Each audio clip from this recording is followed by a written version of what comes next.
নমস্কার সকলকে। দিনটা ছিল 8 সেপ্টেম্বর, রবিবার। আলিপুরদুয়ারে কিছু কাজ থাকার কারণে আমরা সবাই মিলে চলে গিয়েছিলাম আলিপুরদুয়ার। আর কাজ হয়ে যাওয়ার পরে এই দেখো সবাই মিলে খাওয়া দাওয়া করছি। খুব খিদে পেয়ে গেছিলো সবার, তার জন্য সবাই মিলে আগে কাজ শেষ হওয়ার পরে খেয়ে নিলাম। আর বাড়ি আসার সময় এই যে ঘোড়া দেখে বৈশির এটা কি সবাইকে জিজ্ঞাসা করছিল। এই যে বৈশি আর বৈশির মানি।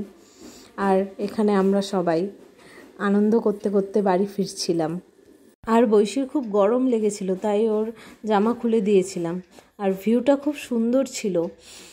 আর এই দেখো বৈশি আর বৈশির মানির কত ভিডিও, ওদের কত ঢং। আর বৈশির মানিকে পেলে আর কাউকে দরকার হয় না। আর এই দেখো আমার বরকে, আমি একটু ঘুমাচ্ছিলাম তো আমাকে ঘুমাতে দেবে না, সেই ক্যামেরা করা শুরু করে দিল। আর আসার সময় এই যে আমরা গণেশ বাবাকে দেখতে পেয়েছিলাম। আর শেষে আনন্দ করতে করতে সবাই বাড়ি ফিরলাম।